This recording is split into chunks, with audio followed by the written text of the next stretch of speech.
It's hard to admit, but at one point, I didn't think I was going to be alive this long.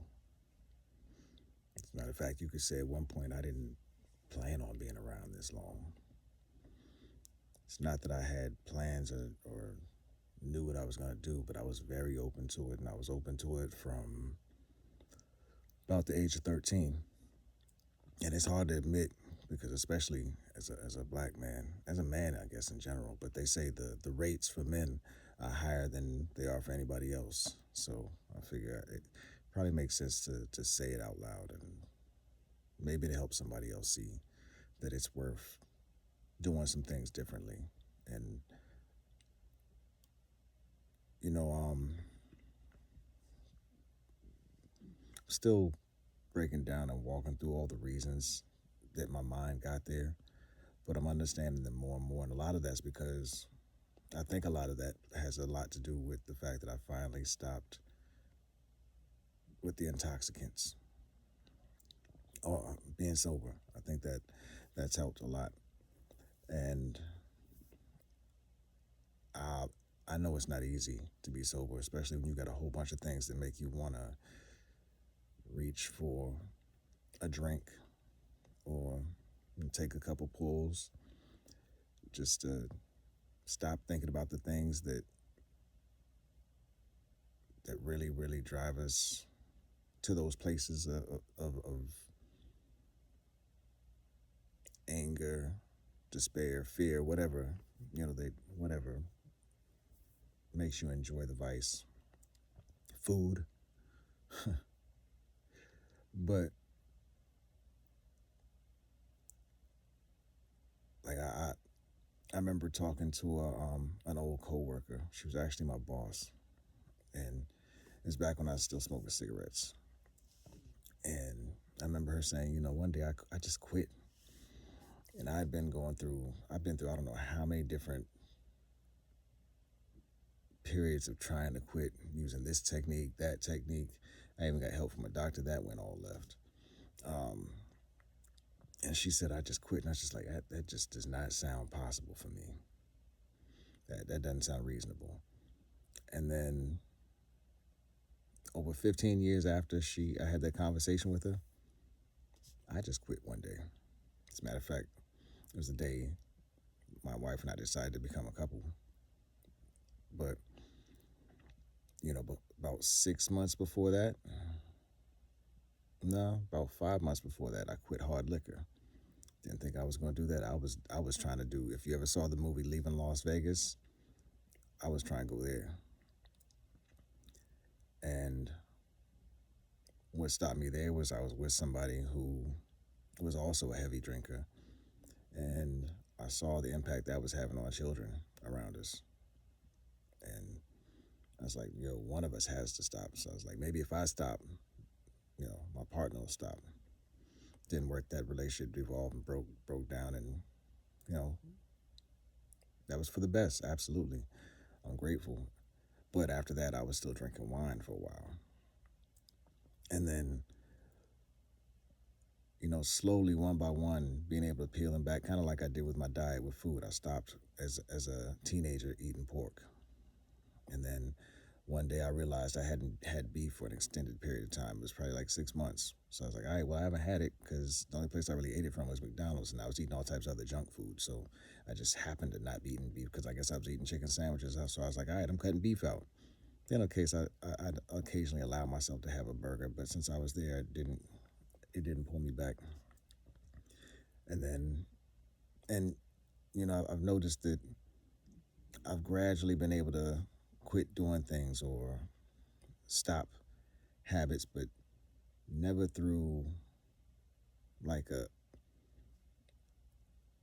an intentional, hey, I'm gonna do this. Like it was never a formal process, I guess, that I was able to quit. Like I remember the first thing that I had to fight, the first habit I had to fight was biting nails. I thought I would never stop being a nail biter as a kid. And in my teens, I somehow quit biting my nails. And I think part of how I did that was there was an era where in school where people were doing pinky nails, and I used to see them and think it was cool. And then I also saw that some of the dudes who were doing the pinky nails would have a woman paint clear coat, and I was like, oh, this is a way to get some quality time in with a woman. I had women were another addiction. Sex became an addiction. So if I get a woman to clear coat my nails, that's quality time with a woman, and I was able to quit that vice for the other vice. But all the tumbling away from the different vices, smoking, last year, smoking, 420, that quitting that one was because I was working on getting my real estate license and I needed my focus badly. Like I saw my first 2 weeks, I was doing pretty well because I had this mushroom tincture. And I was rarely indulging, but I was slowly indulging. I was slowing down my indulgence because I got to the point at one point where I was just all day, every day. There was a Thin J within reach and frequently being touched for years. Because again, this was right after the time period where I decided that I just didn't want to be here anymore, and I was just waiting for the end. I had goals and aspirations, but there was so many roadblocks and it was so hard to try to get the support that I needed, and I didn't really believe that I was going to get the support I needed. So, every time a challenge came, it was like, all right, well, instead of getting all riled up and upset about what I can't change, just take a pull so I can calm down and not be so upset about it. It wasn't because I was in my head. It wasn't because I was trying to avoid it. I was running from the problem. It was like, yo, I'm getting too upset over these things. I just need to take a pull and I'll calm down. But being able to quit that last year because of I had slowed down so I could focus on the real estate license and exam. And during the first 2 weeks, I had the mushroom tincture that was really helping with focus. I realized I was like, oh, that's dope. But then I ran out of tincture. So I was like, look, I just can't smoke at all. Because I knew that smoking affected my ability to focus and my retention. And I knew my ability to focus and retention had gotten worse during my leaving Las Vegas period and the subsequent period of just like, yo, I'm smoking J's like cigs. Period. So, to finish, make sure that I finished because I didn't have. I got my real estate license. The real estate license and exam cost $44. I was down to 50 some bucks when it was time to take the exam, and I had one chance. That meant I had one chance to take it.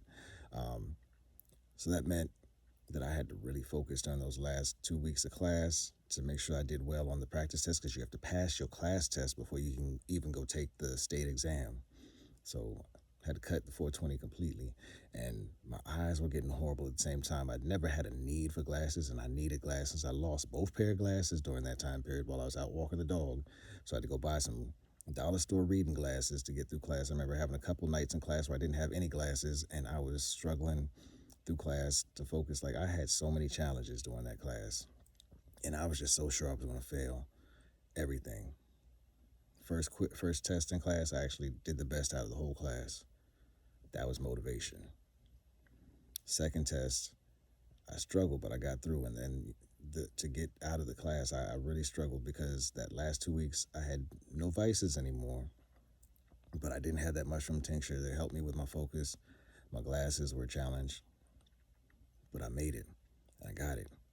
I got through I passed the test. I remember there was a lot going on here at the home where I'm staying, a lot going on that was just distracting, a lot of dramatic stuff that was stressful.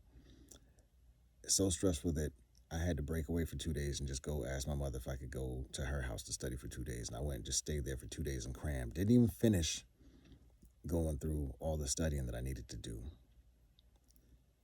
And I don't know what I got wrong on the test, but I fully expected that with that last $50 that I was going to spend 44 of to get to pass the exam, that I was going to fail. I fully expected to fail, but I was like, yo, I scheduled the test to force myself to study to make sure that I didn't lose what I'd already gotten, and I passed. I remember walking out of the exam knowing that I failed and hearing the guy. I didn't know I was going to get my results coming right out. to hand the guy the paperwork. I handed him the paperwork, and he's like, "Yo," he's like, "Hey, you passed." Blah blah blah. Completely blew my mind. But that was more affirmation that okay, now I really got to stop smoking.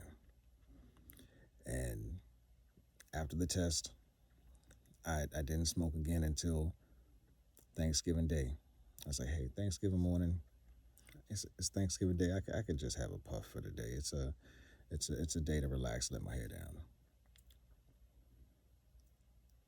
Then I found out that our Thanksgiving Day plans, which were supposed to be all here in the house, like I said, there was a lot of dramatic stuff going on on the home front. I heard that plans to change. We were going somewhere that I did not enjoy going. I was not keen on going because the environment is just not a healthy environment. So, and I was working on a song during the day, so I had to pull away from working on the song, go somewhere I didn't really want to go for a holiday that I don't really even celebrate, to be honest. And it just got me unreasonably upset. I didn't show anybody else how upset I was. My wife could tell I was disappointed and bothered, but nobody else could really see how upset I was. But I was unreasonably upset, and I remember telling myself like, "Yeah, you can't get this upset anymore. You need to be more even keel. You can't let things disturb you this much." So that was the last time I puffed. There's been temptation like Christmas Day.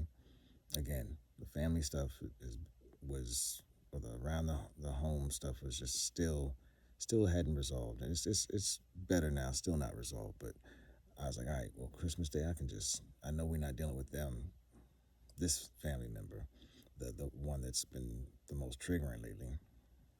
And I guess there's a couple of them, but there's one that's been really, really triggering at that time period. So I was like, yo, I know I'm not gonna have to deal with them. Maybe I puff. Ended up just choosing not to. New Year's Eve, hey, end of the year, one last time, one time for the one time, maybe I puff. Ended up not doing it. Ended up going to sleep early and boom. But I've been noticing that since I haven't, I've been getting closer and closer to the type of organization, and I've been accomplishing and closing out more and more the things that I've wanted to do, the things that I would start and then stumble with because I was distracted and couldn't focus, these past few years. Like I've been noticing I've been moving the chains. Not as fast as I'd like, but I've been moving the chains, and I've noticed my focus has been coming back. And for somebody who used to be an honor roll student who had an honors scholarship to a college, lived in an honors dorm, like my intelligence really was an asset. And because of how broken I was inside, I sacrificed that asset. I took it for granted. But seeing and feeling that coming back and starting to actually finally appreciate it for the first time and not feel like I'm an outsider because I'm intelligent and not feeling ostracized because I'm different than those who may not appreciate or may even resent my ability to think the way that I do, and who may treat me differently because of how I show up in the world or because of who I am naturally. Um, to finally be in a place where I'm like leaning into who I am and not affected anymore by outside opinion and judgment, treatment, like knowing that doesn't matter anymore makes me want to cling to sobriety even more. Because like I don't know if I said it earlier, but I started smoking and drinking at 16 after being one of the kids who came up in the just say no or era, with the egg commercial, the just say no to drugs era. I knew I was never going to do drugs as a kid.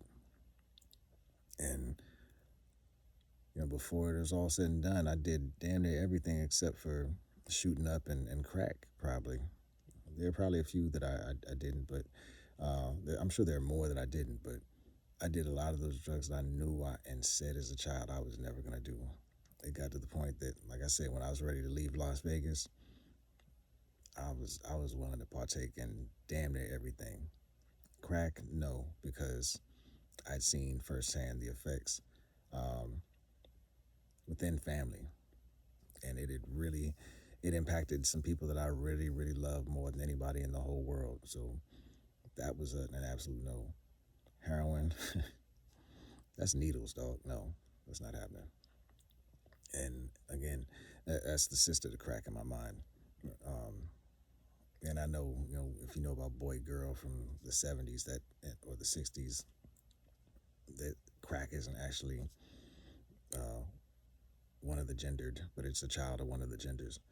But I got comfortable with the idea of just using substances, and to finally be in a space where the only one that I even occasionally have an interest in, maybe two, is I'd be open to a margarita from time to time, but now I'm grateful that I wouldn't bang them out, and I haven't had one in over 6 months, so kind of like, I don't know if I'll do that. And puffing, been a bunch of opportunities, been a lot of motivation, but just now I'm finding my focus, man, and I see my dreams are becoming clearer, like the path to them are becoming clearer. And I'm understanding right now I'm focused on decluttering my mind, decluttering my space, and building for the first time in my life someone who never had discipline, figuring out what discipline looks like in my life, figuring out how to. I've been using the word a lot, and I've been hearing it from a lot of people who are successful. Like, I've been checking out a lot of people who've been successful, and the one common word that everybody says that they use, which is something that I used in business, is I owned a business before, and I also managed them. As a matter of fact, it was in my job title for most of my life, systems. I was a systems engineer, learning to develop systems that are going to facilitate me bringing these dreams into being is where I'm at right now. And right now, the big focus is decluttering and defining the systems.